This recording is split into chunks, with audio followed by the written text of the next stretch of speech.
Sigmund Freud considered Vilhelm Rajh to be one of the most brilliant of the young psychoanalysts with whom Freud worked in Vienna in the early 1920s.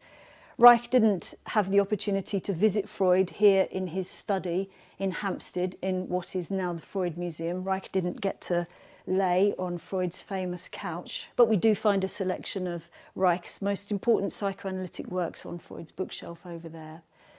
This is a collection of Rajh's social and political writings. In it, Rajh argued for the essential compatibility of Marxism and psychoanalysis, and argued against Freud's view that sexual repression was the condition of possibility for all civilization. He used the same kind of anthropological work that Freud himself had used to argue that sexual freedom and civilization were compatible.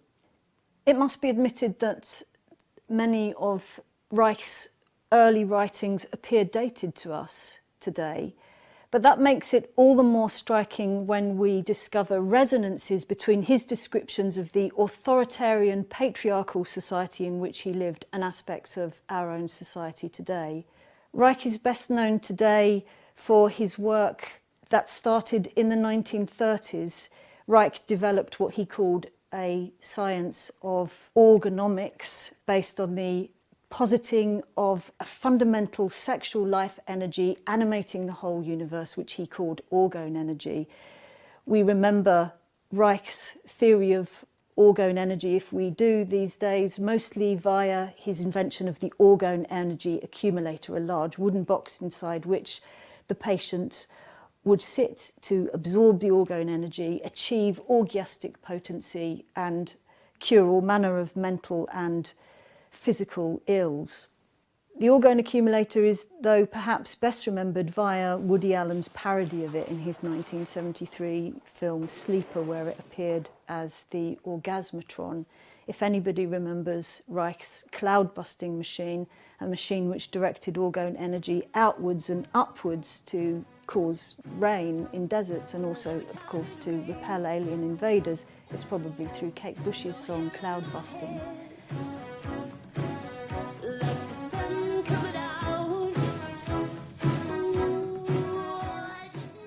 Says more about the history of Western popular culture in the last 50 years that we remember the orgone accumulator and the cloudbuster, where we don't remember Rajh's early social and political writings. Rajh's very humane sensitivity to human suffering focused very often on the sufferings of children and adolescents, which isn't to say he wasn't interested in adults, but that he saw the roots of adult suffering in the oppression of the children and adolescents that all those adults had once been.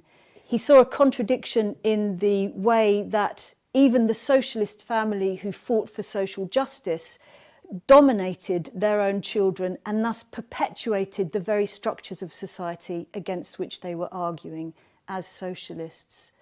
Perhaps one of the strongest aspects of these early social and political writings is Rajh's insistence on the inseparability of the struggle for social justice and the feminist movement. Rajh argued very strongly that the aims of left struggles could not be achieved so long as patriarchy was reproduced in the family, because that was the reproduction of the very form of society against which socialists were arguing.